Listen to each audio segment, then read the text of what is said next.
The critical patriot देखने वाले सब दोस्तों को सलाम और खुशामदीद। आज मेरे साथ इंडिया से शरीक गुफ्तगू हैं फयाज अहमद फैजी साहब। फयाज साहब ऑथर, ट्रांसलेटर, कॉलमनिस्ट और सोशल एक्टिविस्ट हैं। वो प्रोफेशन के एतबार से मेडिकल फिजिशियन हैं। ये मुस्लिम समाज में सोशल जस्टिस की बात करते हैं और पसमानदा मुस्लिम मूवमेंट के एक्टिविस्ट भी हैं और उस पर अथॉरिटी का दर्जा भी रखते हैं। इनका ताल्लुक यूपी के जिला बल्लिया से है, तो इनसे गुफ्तगू का आगाज करते हैं। फयाज साहब, मुस्लिम समाज में जो इनजस्टिस है उसके इजाले के लिए एक मूवमेंट शुरू हुई है, पसमानदा मुस्लिम मूवमेंट। तो इस मूवमेंट ने क्या अचीव किया है अब तक, इसके बारे में हमें कुछ बताइए। जी, बहुत बहुत शुक्रिया कि आपने मुझे बोलने का मौका दिया। इंडिया में जो बसने वाले मुसलमान हैं, उनमें जो डाउन टूडन मुसलमान हैं, जिसको हम पसमानदा कहते हैं, उनकी आबादी तकरीबन 90% है टोटल इंडियन मुस्लिम की। और वो पसमानदा नाम से एक मूवमेंट भी है, जिसको पसमानदा आंदोलन भी कहते हैं। और इस मूवमेंट के मैं समझता हूँ कि तकरीबन 1 दर्जन से ज़्यादा ऑर्गेनाइजेशंस हैं, जो पूरे इंडिया में फैले हुए हैं। जो मुस्लिम जो समाज है, उसके अंदर जो कुरीतियाँ हैं या डिमेरिट्स हैं या सोशल जस्टिस जो बिल्कुल नहीं है, उस पे काम करते हैं।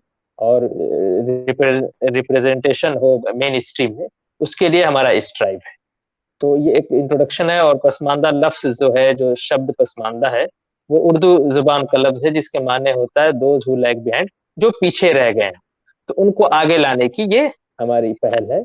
और ये जो आंदोलन है, ये जो तहरीक है, वो आज से नहीं है। इसकी तारीख जो है, इसका इतिहास जो है, बाबा कबीर के ज़माने से शुरू होता है। और ये अब तक जो है, अभी भी कई एक नाम से ऑर्गेनाइजेशन हैं, जो इस पे काम कर रहे हैं। जी शकील साहब। एक ऑर्गेनाइजेशन होती थी जिसका नाम था ऑल इंडिया मोमेन कॉन्फ्रेंस। तो ये 1911 में कायम हुई थी। और इसके बारे में जो मैंने थोड़ी सी रिसर्च की तो उससे पता चला कि 1940 में जब लाहौर में मुस्लिम लीग ने डिमांड की पार्टीशन की, तो उसके जवाब में इन्होंने पटना में एक इजलास किया था और इन्होंने उस डिमांड की अपोजिशन किया था, उसको अपोज किया, मुस्लिम लीग की इस डिमांड को। तो उस डिमांड के बारे में बताइएगा, उनका क्या मौक़िफ़ था। जी, देखिए, वो जो ये मोमिन कॉन्फ्रेंस है, जिसको जमीयतुल मोमिनीन भी कहते हैं, वो हजरत मौलाना अली हुसैन आसिम बिहारी ने उसको उसके कन्वीनर थे, उन्होंने उसको शुरू किया। वो चूंकि वो शायर भी थे, अदीब भी थे, तो उन्होंने अपना नाम आसिम बिहारी रखा था। वो बिहार जो स्टेट है इंडिया का, उसके अंदर एक जगह है, नालंदा डिस्ट्रिक्ट एक है, उसके अंदर एक टाउन है बिहार शरीफ के नाम से, वहाँ के रहने वाले थे, इसलिए उन्होंने अपना नाम के आगे बिहारी लिखा। और उन्होंने जो मूवमेंट था, वो कोलकाता से शुरू किया। और उनकी कब्र इस वक्त उत्तर प्रदेश के इलाहाबाद, जो अब प्रयागराज उसका नाम हो गया, वहाँ पे है। तो इससे आप अंदाजा लगा सकते हैं कि किस तरह के मुतहर्रिक और एक्टिविस्ट वो थे। तो और जब वो शुरू से मोमिन कॉन्फ्रेंस जो थी, वो उसकी टू नेशन थ्योरी के अगेंस्ट थी। और आप जानते हैं कि मुस्लिम लीग दरअसल जो राजा नवाब अब जमींदार की पार्टी थी, जो हुक्मरान तबका था मुसलमानों का, जो खुद को जो है अशराफ कहता है, वो शरीफ शब्द है उसका, वो जो प्लूरल नंबर है, जिसके माने होते हैं एलीट क्लास, जिसको आप कह लें, जो उच्च वर्ग है या जो आला जाते हैं, वो कहते हैं।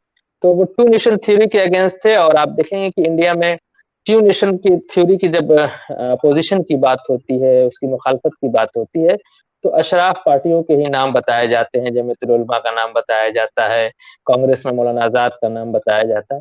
लेकिन सच्चाई थोड़ा सा अलग है। जो डाउन टोडन मुसलमान थे, जो इंडिक पसमानदा मुसलमान थे, वो सबसे आखिर तक पार्टीशन के अगेंस्ट में रहे।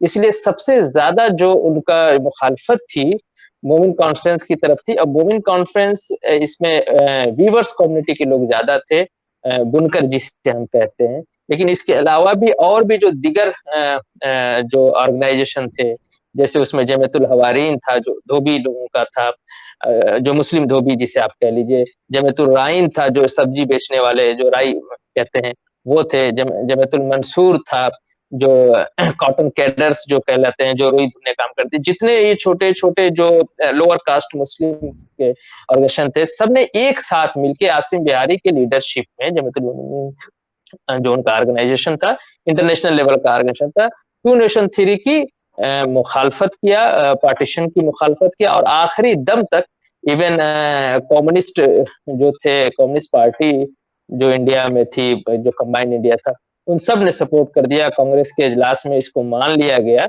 लेकिन आखिरी दम तक अगर कोई जमा था तो वो मोमेंट कॉन्फ्रेंस थी आसिम बिहारी के लीडरशिप में। उसने कहा कि नहीं, हमें ट्यू नेशन चाहिए, देश का बंटवारा हमें कबूल नहीं है। तो और खास तौर से आप देखेंगे कि जो इनका स्टूडेंट विंग था वुमेन कॉन्फ्रेंस का वुमेन सेल भी था, इन सब ने मुखालफत की मुस्लिम लीग के अगेंस्ट में। और एक बड़ी शानदार तारीख है और उसकी मैं एविडेंस के तौर पे कह दूं कि मुस्लिम लीग और आज भी पाकिस्तान के अशराफ उस वक्त भी कहते थे, आज भी कहते हैं, चूंकि बुनकरों को एक डेरोगेटरी टर्म फारसी का इस्तेमाल करते थे, जो बड़ा तबका था मुसलमानों का, अशराफ जो खुद को कहते हैं, वो जुलाहा कहते थे। वो कहते हैं जुलाहों की वजह से जो है हमारा पाकिस्तान छोटा हो गया, वरना पाकिस्तान उधर बंगाल से आके पटना तक होता और इधर से आके लखनऊ तक होता। तो ये इकरार क्योंकि सब बहुत ही कहते हैं बहुत ही उनकी जो मुखालफत की स्ट्रेंथ थी वो बहुत तेजी थी। और 1946 का इलेक्शन आप देखेंगे, उस इलेक्शन में जो जिसको मेमोरेंडम माना गया कि नहीं, मुस्लिम लीग की तरफ जो मुसलमान है, मुस्लिम लीग चाहते हैं, मुस्लिम लीग चारों तरफ से जीत गई थी। तो ऐसी बात नहीं है। उस इलेक्शन पे मैं थोड़ी सी बात अगर आप इजाजत दे तो मैं कहूँ कि बहुत कम लोग जानते हैं, पपिया घोष ने भी अपने किताब में लिखा है और मेरे पास ये किताब है, देखें आप, ये किताब तकरीबन 750 पेज की ये किताब है, बंदे मोमिन का हाथ। इसको प्रोफेसर अहमद सज्जाद ने लिखा है। मैं आपको बताऊं, ये मैं एक सेकंड आपको इसमें एक चीज दिखाता हूं। मैं इस किताब में भी आपको वो सारी चीजें मिल जाएंगी। ये आसिम बिहारी हैं, इसको आप देख सकते हैं। हाँ जी, तो इन्होंने एक उस इलेक्शन में मैं सारे बिहार प्रोविंस के एग्जांपल से उसको समझाने की कोशिश करूंगा। वहाँ 40 सेट थे, सेपरेट इलेक्टोरेट होता था, आपको पता है। एडल्ट फ्रेंचाइज नहीं था, वोट देने का राइट सिर्फ उसे ही था। जो है हर स्टेट में अलग अलग था, कहीं 8वीं पास वोट दे सकते हैं, कहीं कहीं 10वीं पास वोट दे सकते हैं, कहीं कहीं 5वीं पास का भी था। बिहार के इलेक्शन पे, जो बिहार स्टेट के इलेक्शन को मैं बतौरे उसको मिसाल आपके सामने बताना चाहूंगा।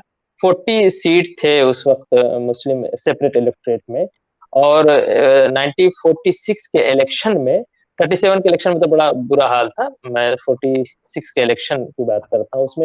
उसमें आप देखेंगे कि मोमिन कॉन्फ्रेंस ये मुस्लिम लीग जो है वो 32 सीट जीतती है, 32 सीट जीतती है। 6 सीट मोमिन कॉन्फ्रेंस जीतती है जो पार्टीशन के अगेंस्ट में थी, और 1 सीट कांग्रेस जीतती है।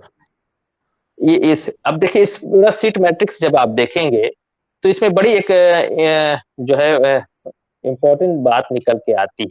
वो ये है कि जो भी अशराफ की लीडरशिप में जो मुस्लिम पार्टियां थी अदर देन मुस्लिम लीग, जैसे जमीयतुल उलमा हिंद थी, नेशनलिस्ट पार्टी थी, ये लोग भी इलेक्शन लड़ते हैं और इनका सुपड़ा साफ हो जाता है।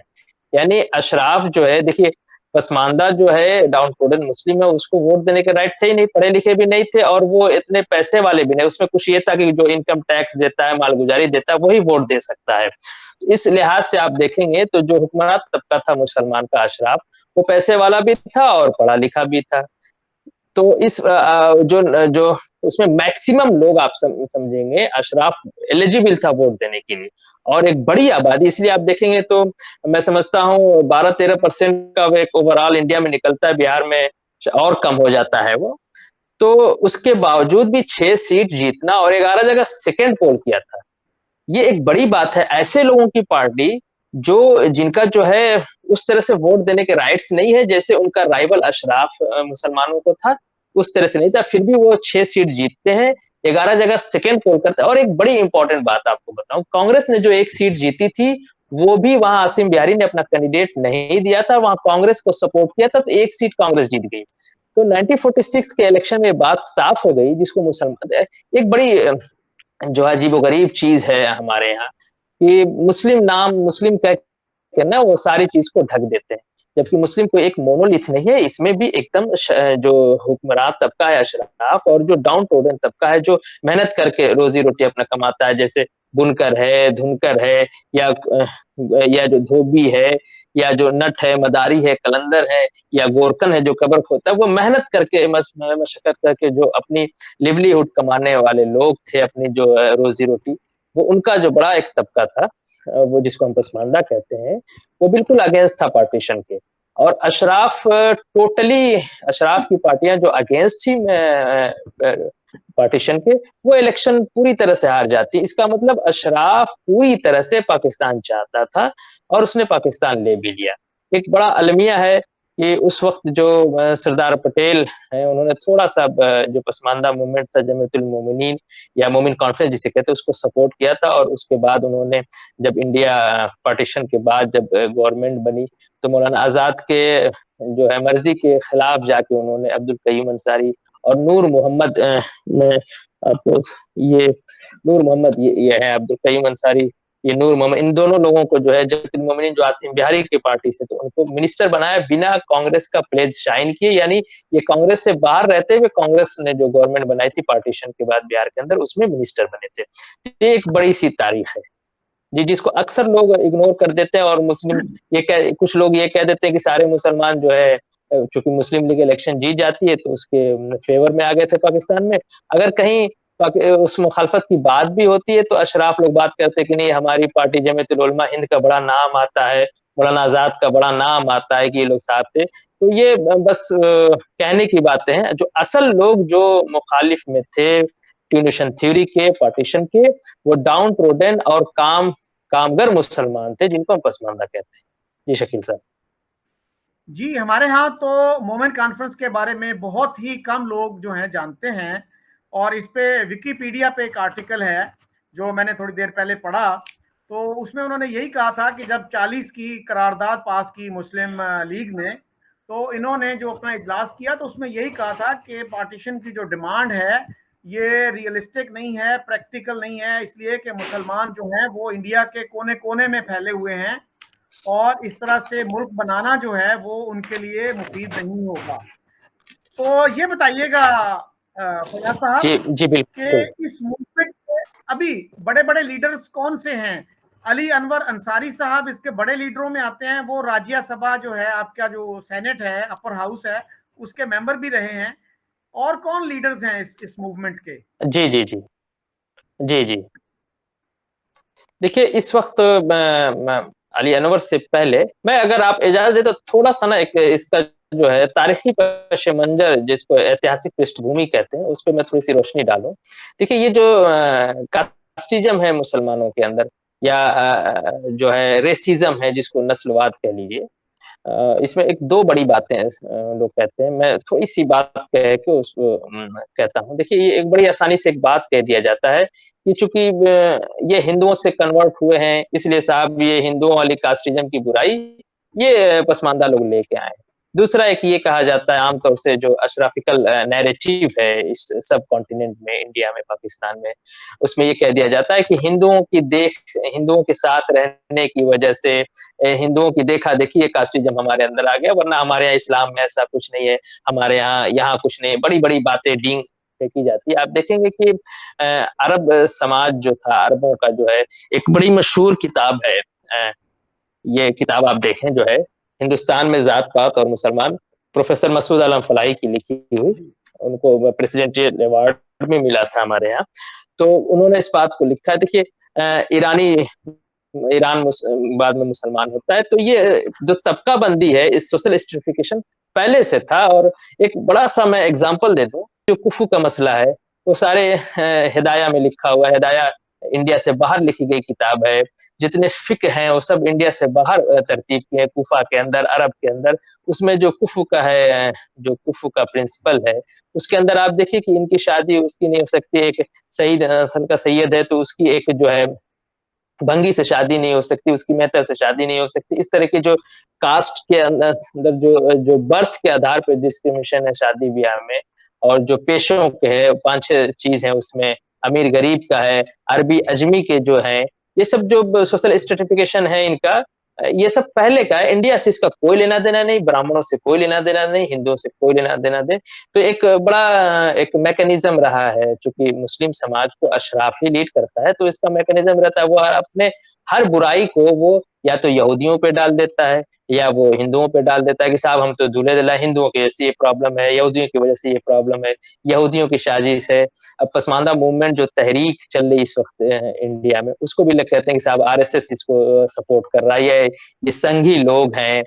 अब तो यहूदी कहना आरएसएस कहना आसान हो गया है, इस तरह की बात की जाती रही है। तो मैं ये कह रहा था पहली चीज़। दूसरी चीज़ मैं जो तारीख़ी पस-ए-मंज़र की बात कह रहा था, देखिए ये जो रेसिज़्म और कास्टिज़्म है, इसके लिए सबसे पहली जो इस बर-ए-सग़ीर के अंदर जो पूरा हमारा इंडिया है, उसके अंदर सबसे पहले ये आवाज़ बाबा कबीर रहमतुल्लाह अलैह ने उठाई थी और उनको देखिए उनको किस तरह से लोगों ने उनको हिंदू बना दिया कि नहीं वो हिंदू थे, वो बनारस के जो है ये बुनकर फैमिली में वो थे और उन्होंने सबसे पहले स्ट्राइव किया इसके अगेंस्ट और ना सिर्फ़ मुसलमानों में जो कास्टिज़्म था, जो नस्ल परस्ती थी, ना सिर्फ़ उसके अगेंस्ट बल्कि हिंदू समाज के अंदर भी जो था, उसको भी उन्होंने बड़ा वो क्लेम किया और कहा कि नहीं ये गलत बात है और आदमी को बर्थ के अकॉर्डिंग ऊँच-नीच नहीं हो सकती है। इसका नतीजा ये है कि जो सिकंदर लोदी था उसको उसके यहाँ शिकायत पहुँचाई गई और सिकंदर लोदी जब बनारस आते हैं तो वो कहीं-कहीं किताबों में आता है कि मौत की सज़ा दिया है बाबा कबीर को। लेकिन ये भी एक ये है कि उनको ज़िला बदर कर दिया गया, बनारस के बाहर चले गए। तो उसको भी बाबा कबीर ने बहुत पॉज़िटिव लिया और पूरे हिंदुस्तान में, पूरे भारत में भ्रमण किया, घूमा-फिरा और वहाँ अपने मूवमेंट को लेके चले। उसके बहुत ज़माने के बाद मैं थोड़ा-सा कट शॉर्ट करता हूँ, आप देखेंगे कि 18th सेंचुरी में फ़राइज़ी आंदोलन जो था हाजी शरीयतुल्लाह की लीडरशिप में बंगाल के अंदर, वो भी उसमें बुनकर और जो ये जो किसानी करने वाले जो मज़दूर थे या उसमें जो हिंदू भी लोअर कास्ट थे, उनका भी बड़ा साथ मिला। एक जबकि उसको एक मज़हबी तहरीक है कि उसको ख़त्म एक तो उसकी चर्चा नहीं की जाती है और अगर चर्चा की भी जाती है, जो अशराफिकल जो मेन स्ट्रीम का है, तो उसको एक मज़हबी बात कह के उसको तरीक़े मोहम्मदी और उसको कंपेयर करके ख़त्म कर दिया जाता है। देखिए, एक बात समझ लें, जो भी इस देश के अंदर, इंडिया में, इस मुल्क के अंदर जो भी जो डाउन पसमानदा कम्युनिटी से जो भी निकल के आया है, अशराफ उसका उस तरह से चर्चा नहीं करता। इंडिया में आप देखेंगे सर सैयद और अल्लामा इकबाल के बड़े गुणगान होते हैं, उनकी बर्थडे मनाई जाती है। लेकिन वीर अब्दुल हमीद जो इतना बड़ा पैट्रियट जिसने इतना बड़ा काम किया, पाकिस्तान ने जब अटैक किया था तो इंडिया को डिफेंड किया उसने 65 के वॉर में। फिर एपीजे कलाम हैं या बिस्मिल्लाह खां जो शहनाई बजाते थे, वो जो है हमारे यहाँ जो सफाई करने वाले जो होती है कास्ट, उस कास्ट से हैं।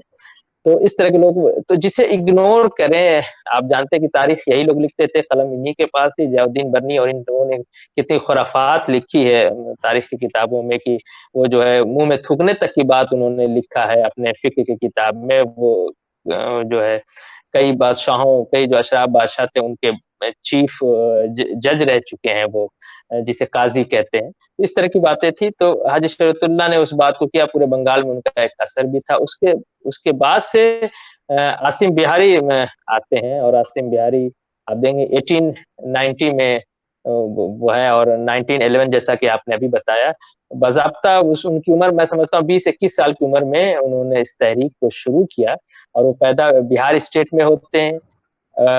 बंगाल से उन्होंने तहरीक शुरू की और यूपी में उनकी ख़बरें थी, आप अंदाज़ा लगा सकते हैं।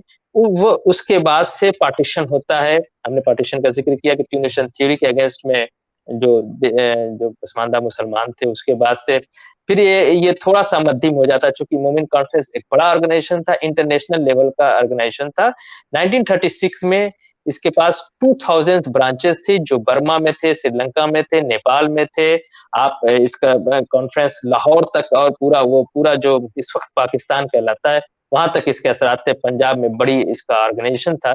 उसके बाद से थोड़ा सा ये तहरीक जो है कम पड़ती है, मध्यम पड़ती है। तो फिर महाराष्ट्र से शब्बीर अंसारी, मैं समझता हूँ 1978 या 79 के आसपास उनका जो है कहते हैं वो जो आते हैं फिर इस फील्ड में, और ऑल इंडिया ओबीसी मुस्लिम ऑर्गेनाइजेशन नाम से आज भी वो बहयात है। मैं समझता हूँ 75 ईयर उनकी उम्र होगी और बहुत शेर की तरह दहाड़ के बात करते हैं। अभी कुछ दिन पहले हमारा एक यूट्यूब चैनल है पसमानदा डेमोक्रेसी के नाम से, हमने उनका इंटरव्यू लिया।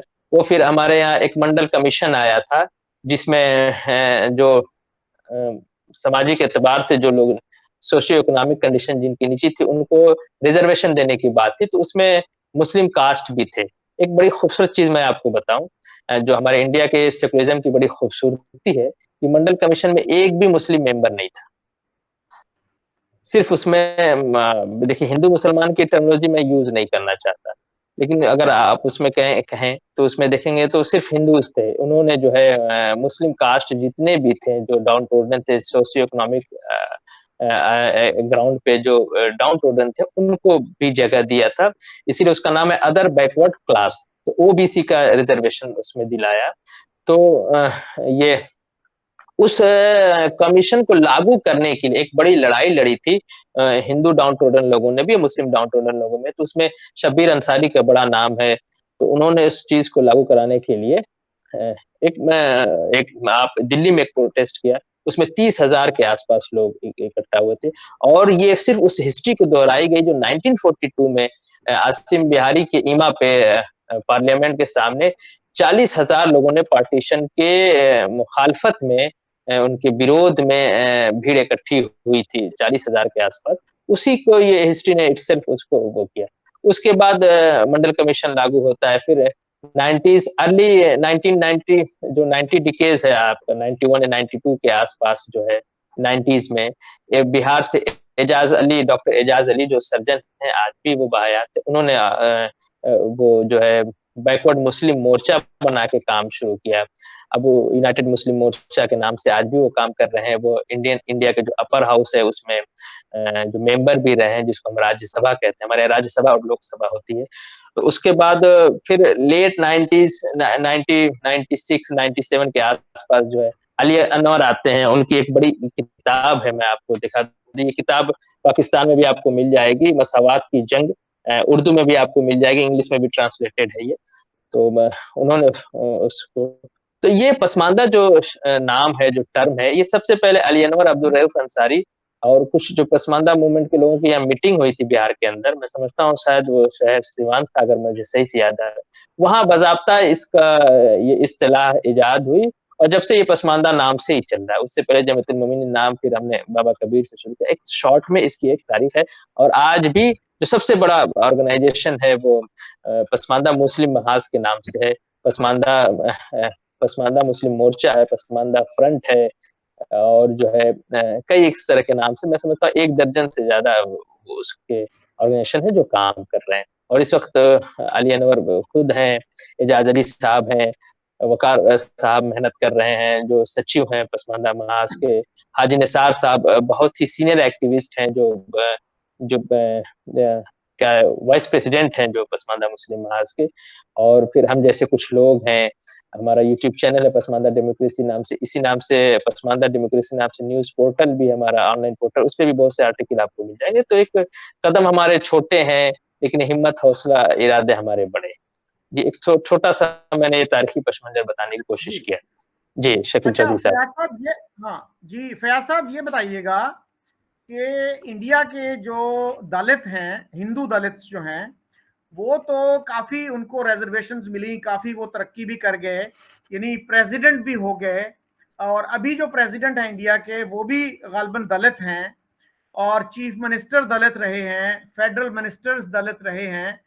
तो जो मुसलमान पसमानदा लोग हैं वो क्यों नहीं तरक्की कर सके? क्या उनके लिए कोई रिजर्वेशंस नहीं है अलग से? जी, मैंने अभी बताया कि ओबीसी का भी मंडल कमीशन का मैंने ज़िक्र किया। देखिए जो अगर पूरे मुस्लिम की बात की जाए तो 19% जो 90% है, 90 90% जो मुसलमान हैं वो पसमानदा हैं इंडिया में और वो रिजर्वेशन में आते हैं, उनको ओबीसी और एसटी शेड्यूल्ड ट्राइब्स का रिजर्वेशन मिला हुआ। मैं थोड़ी सी रिजर्वेशन भी एक बड़ी इंडिया में आप देखें जो हुक्मरान तबका है अशराफ, जब कॉन्स्टिट्यूशन ड्राफ्ट असेंबली में जब इंडिया का कॉन्स्टिट्यूशन कैसा हो इस पे जो बहस चल रही थी, मैं समझता हूँ कि तकरीबन 3 साल के आसपास बहस होके हमने इंडियन कॉन्स्टिट्यूशन को बनाया था, उसमें आप देख सकते हैं। तो उसमें मुसलमानों का रिप्रेजेंटेशन हमेशा अशराफ करता रहा है, मुस्लिम लीग में भी वही था, जमीयतुल उलमा में भी। थोड़े से जो आसिम बिहारी के लीडरशिप में जो ये मूवमेंट चला था, तो उसने भी थोड़ी सी असर डाली थी। और जो कॉन्स्टिट्यूशन उसमें जब जो देखिए 1935 का जो गवर्नमेंट ऑफ इंडिया एक्ट है, उसके उसी के बेस पे 1936 का शेड्यूल कास्ट का एक लिस्ट है कास्ट की, तो उसमें मुस्लिम कास्ट वो भी शेड्यूल हैं जो जिनका फेथ जो है इस्लाम है या मुसलमान जिसको हम कह लेते हैं। तो जब कॉन्स्टिट्यूशन असेंबली थी तो उसमें जब बात रखी रिजर्वेशन की, तो जितने अशराफ नेता थे उसमें सबने बड़ी जोर शोर से मुखालफत की कि नहीं हमें रिजर्वेशन नहीं चाहिए। खूब गौर से सुनिएगा, मैं सच्चर कमेटी तक अब की आपने चूंकि रिजर्वेशन पूछा जिसको आपके यहाँ कोटा कहते हैं, आपके यहाँ भी मुझे नहीं लगता कि पसमानदा को कोटा दिया जाता है। एक बड़ा अलमिया है कि जो मुल्क मुसलमानों के लिए बना वहाँ मुसलमानों को ही रिजर्वेशन नहीं मिलता है। अब उसके बनिस्बत जो इंडिया एक अच्छा देश बनाया हम लोगों ने, या 90% जो 90% मुसलमानों को उनको आगे लाने के लिए तमाम तरह की सहूलतें हैं, जो है वेल विशर के काम है, उसमें एक टूल ये भी हमारा रिजर्वेशन का भी है। इससे आप अंदाजा लगाइए कि मुसलमान कहाँ फायदे में है, पाकिस्तान बनवा के फायदे में है या इंडिया में रह के फायदे में। एक अक्सर सवाल पूछा जाता है। मुझे नहीं लगता कि वहाँ डाउन टूडन या पसमानदा मुसलमानों को किसी तरह का रिजर्वेशन है आपके यहाँ। और जो कोटा सिस्टम है जो हिंदू दलितों के लिए है वो आपके यहाँ वो भी कभी हो जाता है, कभी बंद हो जाता है, कभी हो जाता है, कभी मुझे लगता है आजकल नहीं 1996 के बाद से शायद खत्म हो गया है।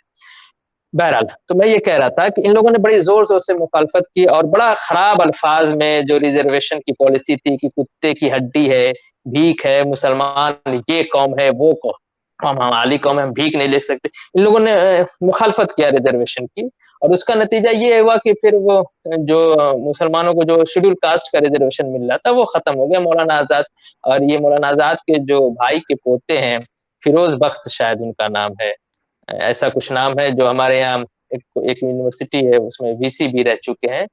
उन्होंने एक आर्टिकल लिखा है, उन्होंने इसमें साफ लिखा है कि जब कॉन्स्टिट्यूशन ड्राफ्ट असेंबली के दौरान ये माइनॉरिटीज को रिजर्वेशन देना है कि नहीं, इस पे एक कमेटी बना के सरदार पटेल में वो किया गया। 6 लोग उसमें थे, सरदार पटेल थे, सी राजगोपालाचारी थे, मौलाना आजाद, मौलाना हिफ्जुर रहमान जमीयतुल उलमा के मौलाना हिफ्जुर रहमान, बेगम एजाज बेगम एजाज रसूल थे और लालजी भाई थे और एक साहब और थे तजम्मुल हुसैन। तो ये देखिए 4 मुसलमानों ने मुसलमानों को रिजर्वेशन के अगेंस्ट में वोट किया। ये बड़ी इंपॉर्टेंट चीज है कि नहीं हमें रिजर्वेशन नहीं चाहिए। और सरदार पटेल और सीरोज गोपालाचारी, जिसकी पाकिस्तान की इस्तिलाह में बात की जाए, जो मुस्लिम कट्टरपंथियों की इस्तिलाह में बात की जाए, जिसको ये हिंदू कहते हैं, तो उन्होंने फेवर में वोट किया। यानी जो डाउन टोडन मुस्लिम है उनको अपलिफ्ट करने के लिए हिंदू चाह रहा है, मुसलमान नहीं चाह रहा। तो अशराफ का एक शुरू से रहा है कि पसमानदा गुलाम बना के रखो, वो चाहता भी यही है, तो वहां से खत्म हो गई। लेकिन शेड्यूल ट्राइब का जो रिजर्वेशन था उसमें मुसलमान आ रहे थे। जैसे आप लक्षद्वीप है हमारा, वहाँ के सारे मुसलमान शेड्यूल ट्राइब में आते हैं। कश्मीर के वन गुजर हैं, सीपिया हैं, कश्मीर के वन गुजर हैं, बकरवाल हैं, सीपिया हैं और गद्दी हैं। ये जो ट्राइब्स हैं ये सब शेड्यूल ट्राइब के रिजर्वेशन में हमारे जो आर्टिकल है हमारे कॉन्स्टिट्यूशन का 342 कहलाता है। 340 हमारे यहाँ ओबीसी का। उसके बाद जब लेट 80s में विश्वनाथ प्रताप सिंह जब इंडिया के प्राइम मिनिस्टर थे, तो उन्होंने मंडल कमीशन को जब लागू किया तो उसमें ओबीसी जो अदर बैकवर्ड क्लास है उसमें मुसलमान आ गए। तो अब तक एक अशराफ का देखिए, अब तक अशराफ जो बिल्कुल पार्टी ये रिजर्वेशन के अगेंस्ट था, उसने एक नई चीज निकाली। सैयद साहबुद्दीन और इस तरह के जो अशराफ नेता थे हमारे यहाँ, उन्होंने फिर वो टोटल मुस्लिम रिजर्वेशन की मांग करने लगे। जब 90% मंडल कमीशन लागू होने के बाद जब 90% मुसलमानों को रिजर्वेशन मिल रहा था, जो उसके हकदार थे, जो डाउन टोडन थे, जिनके सोशियो इकोनॉमिक कंडीशन के आधार पर दिया जा रहा है, तो फिर आप किन मुसलमानों के लिए रिजर्वेशन मांग रहे हैं? उर्दू मीडिया ने, इंडिया के उर्दू मीडिया ने कभी जो भारतीय मुसलमान हैं, जो पसमानदा मुसलमान को ये नहीं बताया कि आपको आरक्षण मिल रहा है साहब, आपको रिजर्वेशन मिल रहा है, आप उसका फायदा उठाइए। वो लगातार उर्दू की जो मीडिया है, जो अशराफ जो लीडरशिप है अशराफ की, वो सब मुसलमानों को रिजर्वेशन चाहिए। वो नहीं चाहते थे कि जो डाउन टोडन मुस्लिम है, जो इंडिजिनस मुस्लिम है, उनका किसी तरह से अपलिफ्ट हो। देखिए, किसी की नीयत हम झांक के नहीं, दिल फाड़ के नहीं देख सकते, लेकिन उसके अमल से उसकी नीयत, अन्न मालो, बुखारी शरीफ की हदीस है ना, अन्न मालो बिन्नियत, अमल का दरोमदार उसकी नीयत पे होता है। और अब थोड़ी सी और इस पे बात करता है तो वो बिल्कुल और पसमानदा भी नहीं जानता था कि उसको रिजर्वेशन मिल रहा है। हमारी जो मीडिया थी, उर्दू मीडिया, हमें बताया नहीं। तो भूले भटके स्कूल कॉलेज में जाने के बाद से मेरा जो ओबीसी का सर्टिफिकेट, जो हमारे एक हिंदू टीचर ने हमारे चाचा जी को कहा कि आप इनका ओबीसी का सर्टिफिकेट बनाइए, इससे एडमिशन आसान हो जाएगा। मैं बीएससी में एडमिशन की बात कर रहा हूँ। तो हालाँकि अल्लाह का शुक्र, मुझे कभी ओबीसी की सर्टिफिकेट की ज़रूरत नहीं पड़ी, अभी तक मैं जनरल कैटेगरी से ही फाइट करके आगे बढ़ा हूँ। लेकिन वो एक हिंदू ने बताया कि भई हमारे चाचा जी को, भई ये बनवा लीजिए, इससे बच्चे का एडमिशन जल्दी हो जाएगा। लेकिन कभी मुस्लिम नेताओं ने, जो अशराफ होते हैं, आप जानते हैं, जो मेन स्ट्रीम में है, और जो उर्दू मीडिया ने कभी नहीं बताया। उसके बाद से ये ड्रामा चलता रहा। असदुद्दीन ओवैसी की लंबी-लंबी तकरीरें देखेंगे आप, बहुत कॉन्स्टिट्यूशन के जानकार माने जाते हैं साहब वो। पार्लियामेंट में मुसलमानों को रिजर्वेशन चाहिए। 10% जो मुसलमान बच गए थे, जो रिजर्वेशन से बाहर थे, वो सब रूलिंग क्लास के लोग थे, तबका अशराफ के लोग थे, जो जमींदार रहे हैं, राजा नवाब रहे हैं, एमपी रहे हैं, उनकी सोशियो इकोनॉमिक कंडीशन, और अगर उनको भी आप कभी रिजर्वेशन जो है सोशियो इकोनॉमिक आधार के ग्राउंड पे होना चाहिए। कोई मजहब कभी न दलित होता है, न बैकवर्ड होता है। न इस्लाम दलित बैकवर्ड है, न जो है हिंदू धर्म या सिख धर्म दलित बैकवर्ड है। हाँ, उसके मानने वालों में गरीब लोग हो सकते हैं, कम पढ़े लिखे लोग हो सकते हैं, दबे कुचले लोग हो सकते हैं। अब देखिए, पूरा अशराफ का जो रिजीम है इंडिया के अंदर, जिसको मुस्लिम शासनकाल मैं नहीं कहता, अशराफ कहता हूँ, उन्होंने बड़े जुल्म ज्यादती किए हैं पसमानदा पे, जो भारतीय मुसलमान थे। उन्होंने साफ, अकबर ने जियो निकाला था कि जो मछुआरे हैं, जो कसाई हैं, उनको आबादी के दूर उनको बसाया जाए, वो किसी बस्ती में ना बसे, और जो भी मेन बस्ती का आदमी उनसे मेल जो रखेगा, उस पर जुर्माने लगाए जाएंगे। और अकबर के यहाँ तो जुर्माने on the basis of caste था, और नस्ल जिसको कहते हैं, रेस के आधार पर। अगर जो नीची जात का जो है, अगर कोई गुनाह करता है, तो उससे ज्यादा पैसे लिए जाएंगे, जो मिडिल क्लास का उससे उससे थोड़ा कम, जो अपर क्लास है, जो अशराफ तबका है, उससे कम लिए, उससे कम से। यानी अगर किसी सजा के लिए 12 रुपए है दलित के लिए या पसमानदा के लिए, तो अशराफ के लिए वो 3 रुपए है। तो ये इस तरह के डिस्क्रिमिनेशन रहा है। तो अशराफ का ये शुरू से ऐसा रहा है, और इसी अशराफ ने पाकिस्तान भी लिया। उसको लग रहा था कि नहीं, हिंदुओं के साथ हम अपना तालमेल नहीं बिठा पाएंगे, और बाकी जो इंडिजिनस मुसलमान पसमानदा ने हमेशा उसका वो किया, मुखालफत किया। इसलिए टू नेशन थ्योरी, आज भी हम सर सैयद के विरोध करते हैं, आज भी हम अल्लामा इकबाल, अशरफ अली थानवी, शब्बीर उस्मानी, इन सब का मुखालफत करते हैं इस ग्राउंड पे। तो उसके बाद से अभी देखिए, रिसेंटली हमारी जो इंडिया में गवर्नमेंट है, उसने इकोनॉमिक वीकर सेक्शन एक रिजर्वेशन के लिए एक पॉलिसी ले आई है। अब उसमें क्या हुआ, इकोनॉमिक वीकर सेक्शन में, उसमें अशराफ भी अब रिजर्वेशन में आ गया। तो जब से अशराफ भी रिजर्व, ये सऊदी में 20 लाख रुपए कमाते हैं, इंडिया में 8 लाख से कम सर्टिफिकेट बना के साहब उसका फायदा ले रहे हैं। तो ये अभी आया है, कुछ साल हुए, 1-2 साल हुए, या हमें लगता है 2 साल हुए इसको आए हुए। अब ये जो मुस्लिम रिजर्वेशन की जो डिमांड, जो वैसी सीना पीट-पीट के पार्लियामेंट में विक्टिम कार्ड खेल रहे थे, मुसलमान बहुत मजलूम है, ये है, वो है, सच्चर कमेटी, फलाना-ढिकाना। अब ये मुस्लिम रिजर्वेशन की बात आपने इंडिया में सुनना कम हो गया होगा अशराफ की तरफ से। ये पूरी तरह से जो डाउन टोडन मुस्लिम थे, जो उनको अपलिफ्ट के लिए जो गवर्नमेंट ने एक अच्छी देखिए, हमारे इंडिया में जो सेकुलरिज्म एक बड़ी खूबसूरत है। ये सच्चर कमेटी है, ये मंडल कमीशन, एक भी मुस्लिम नहीं था, और उसने उसके बाद भी मुस्लिम कास्ट को, जो डाउन टोडन सोशियो इकोनॉमिक ग्राउंड पे, उनको रिजर्वेशन दिया अपलिफ्ट करने के लिए। तो एक ये बड़ी बात थी। तो रिजर्वेशन से मैं समझता हूँ कि कुछ बात आपको क्लियर हो गई होगी अच्छा, इस फयाज पॉलिसी साहब। से। जी जी, फयाज साहब, आपने जिक्र किया जी जी अवैसी साहब का, जी जी असदुद्दीन अवैसी साहब का आपने जिक्र किया। वो मेरे ख्याल में शायद सबसे प्रोमिनेंट लीडर हैं मुसलमानों के इस वक्त इंडिया में। और मैं उनके एसेट्स देख रहा था एक जगह पे, तो उसमें उनको गाड़ियों का और मोटरसाइकिल्स का बहुत शौक है। उनके पास एक रोल्स रॉयस है जिसकी कीमत तकरीबन 7 करोड़ रुपए है, इंडियन रुपए, और पाकिस्तानी रुपए में वो तकरीबन 15 करोड़ रुपए की बनती है। जी, जी। तो वो भी जो हैं वो ये बात करते रहते हैं कि जी मुसलमान जो हैं वो बहुत पीछे रह गए हैं। तो कम से कम इस तरह के जो मुसलमान हैं वो तो पीछे नहीं रहे। आपने कहा कि इंडिया के मुसलमान जो हैं वो बेहतर रह गए और पाकिस्तान के मुसलमानों को इतना फायदा नहीं हुआ। हमारे यहाँ तो इसका बिल्कुल अपोजिट आर्ग्यूमेंट दिया जाता है। हमारे यहाँ जो डोमिनेंट नैरेटिव है वो तो ये है कि हमें जो है जिन्ना साहब ने हिंदू की गुलामी से बचा लिया 6 करोड़ लोगों को। ठीक है कि 3.5 करोड़ रह गए इंडिया में, लेकिन उन्होंने चले कुछ को तो बचा लिया ना।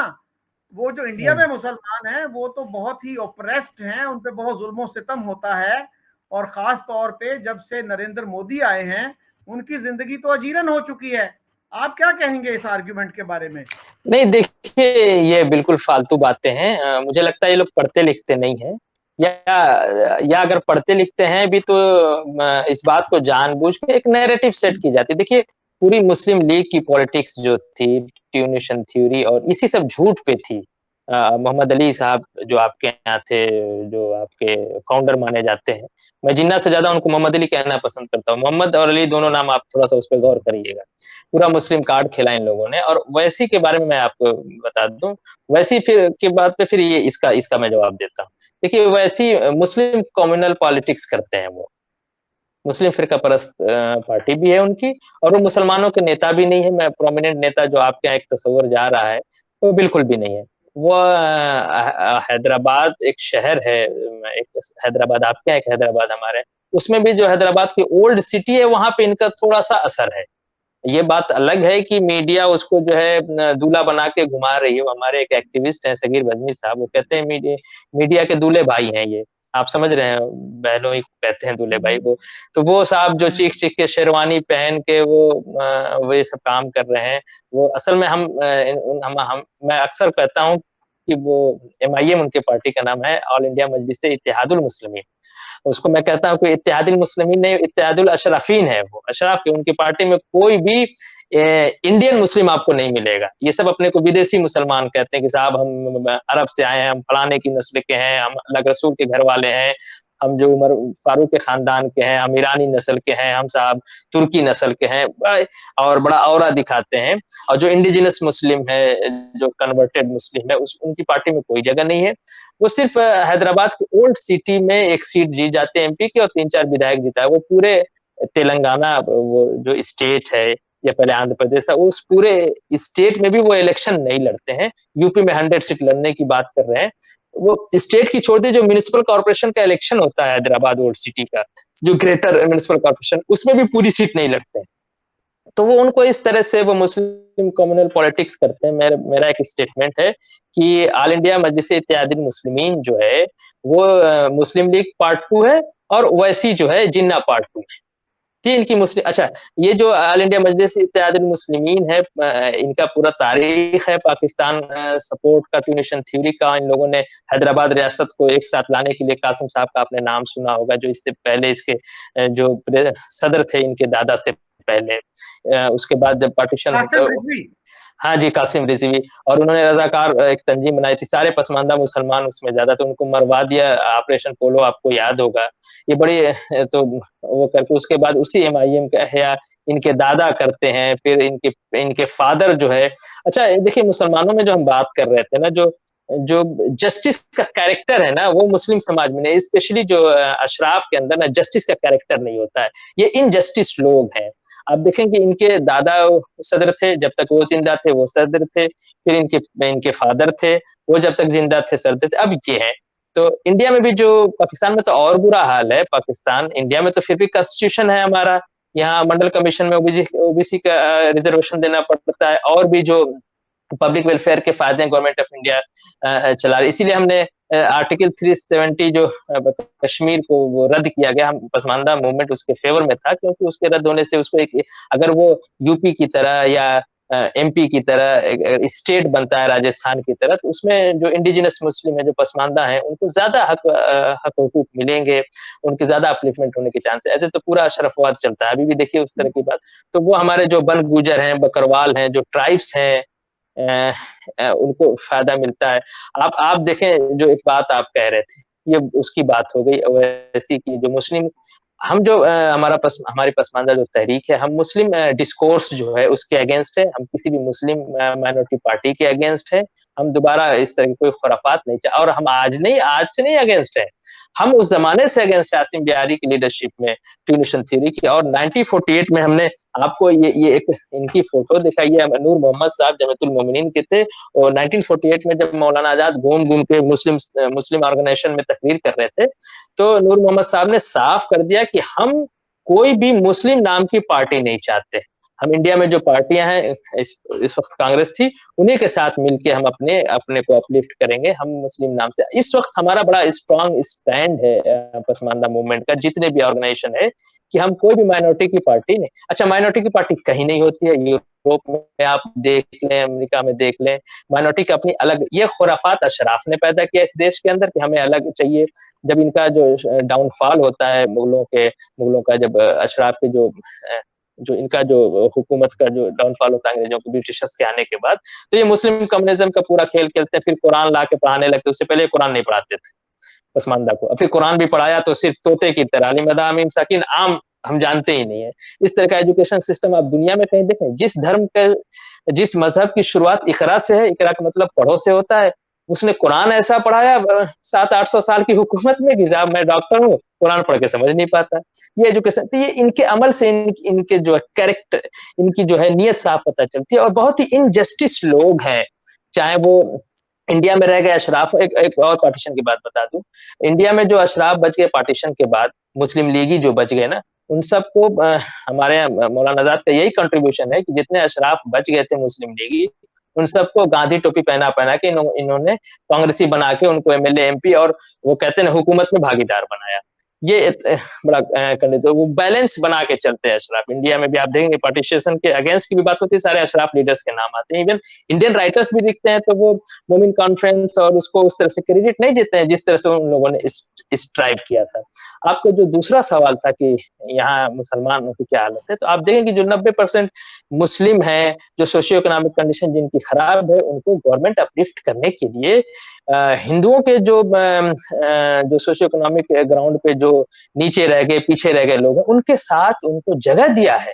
ये कम बड़ी बात, इतना अच्छा सेकुलरिज्म आपको कहाँ मिलेगा?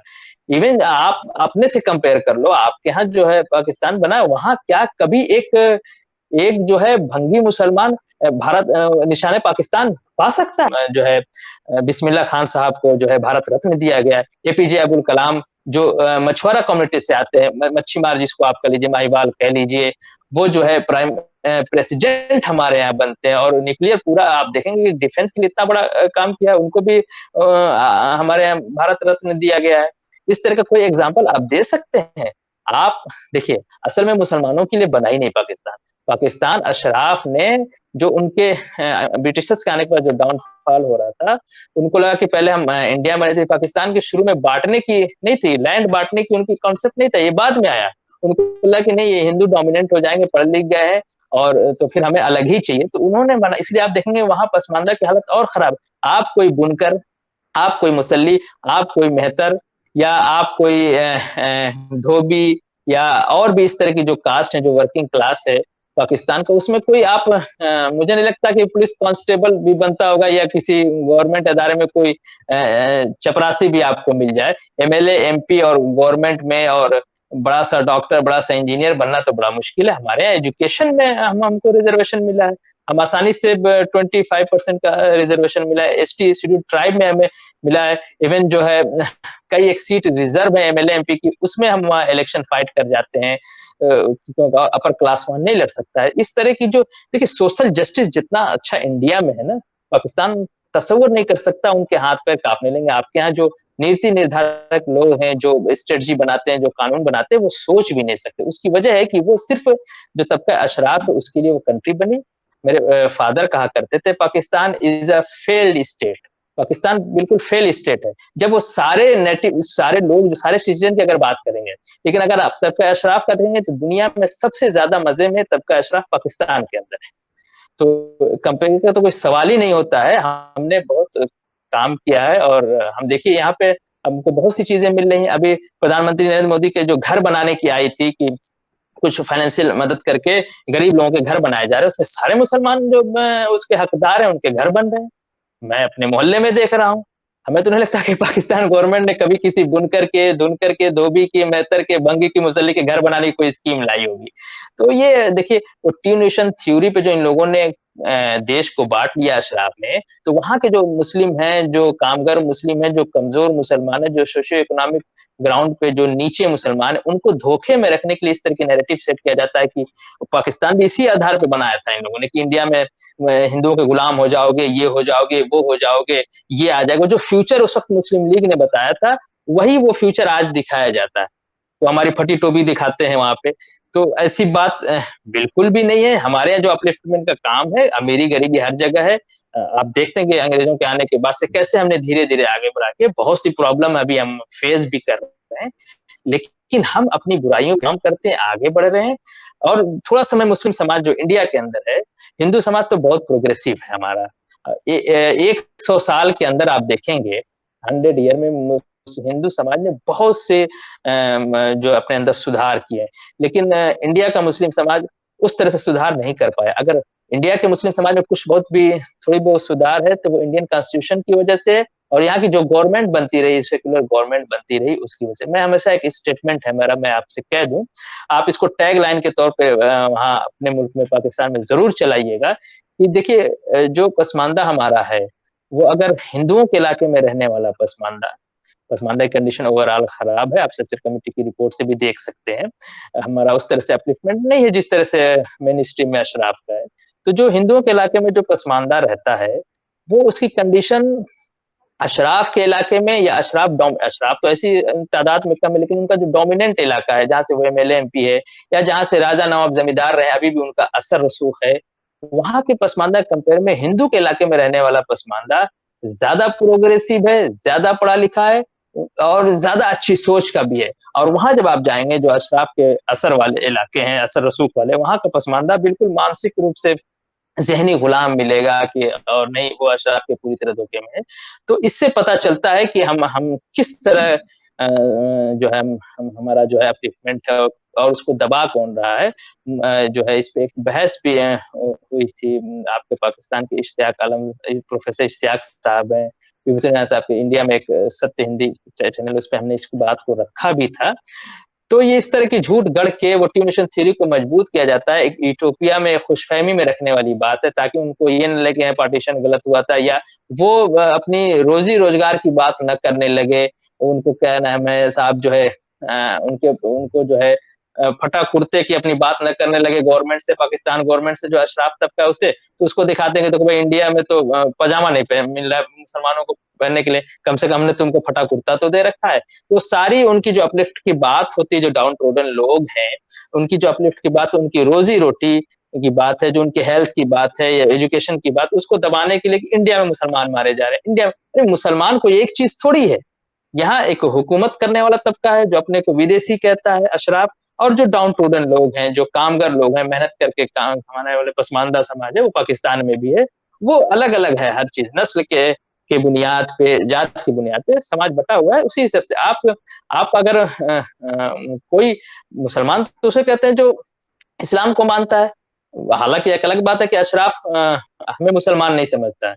सर सैयद की एक डेफिनिशन है अपने खुतबात में वो कई जगह कहते थे कि मुसलमान वो है जिसके खून से इब्राहिम के खून की बू आए।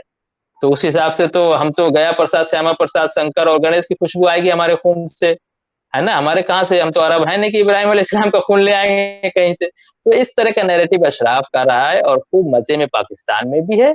अशराफ खूब मज़े में इंडिया में भी है। इवन बीजेपी गवर्नमेंट में भी वो मिनिस्टर बनता है। यूपी में भी मिनिस्टर हैं, जितने सैयद हैं, आले रसूल हैं, सब बीजेपी में मिनिस्टर बने हुए हैं, जो अल्लाह के रसूल के घर वाले हैं, है ना? ऐसा कुछ नहीं है।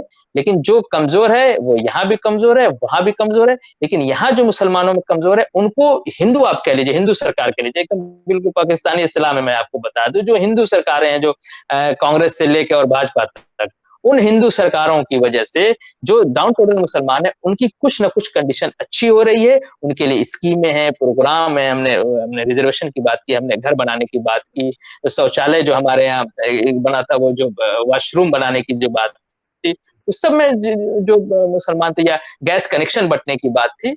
तो इस तरह की स्कीमें, हमें तो नहीं लगता कि वहाँ के पसमानदा के, जो वहाँ के जो कमज़ोर मुसलमान, उनके लिए वहाँ अशराफ ने कुछ इस तरह, इंडिया का भी अशराफ बिल्कुल नहीं चाहता है। रिज़र्वेशन के एग्ज़ाम्पल से आप देख लीजिए, उसने बड़ा विरोध किया, और जब 90% डाउन टोडन मुसलमानों को, पसमानदा मुसलमानों को रिज़र्वेशन मिला था, तो उसको टोटल मुस्लिम रिज़र्वेशन चाहिए था। तो ये हुकूमत करने वाला तबका है, और आज भी ना ये अपने मेडिवल एज के माइंडसेट में जी रहा है।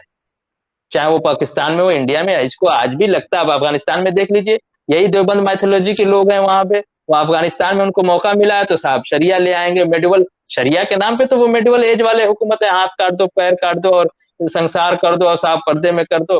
पाकिस्तान में भी पूरा देवबंदी मुल्लावाद हाई वे वहाँ के आर्मी को कंट्रोल करते हैं, वहाँ के पॉलिटिशियन को कंट्रोल करते हैं। ये एक सीट पाकिस्तान में नहीं जीत पाते हैं फजलुर रहमान और ये इस तरह के लोग, लेकिन वो असर रसूख में रखे हुए हैं। इंडिया में चूंकि डेमोक्रेसी है, सेकुलरिज्म है, आइन है, उस तरह से नहीं है। यहाँ भी हालांकि वो गवर्नमेंट पे अपना असर रखते हैं, लेकिन उस तरह से नहीं हो पाते हैं। जो सरकारें हैं, जो सेकुलर सरकार, उसकी वजह से पसमानदा मुसलमानों के हालात बहुत अच्छे। हमने कहा कि हिंदू इलाके में रहने वाले पसमानदा ज्यादा अच्छी कंडीशन में है, बनिस्बत अशराफ के असर रसूख वाले इलाके।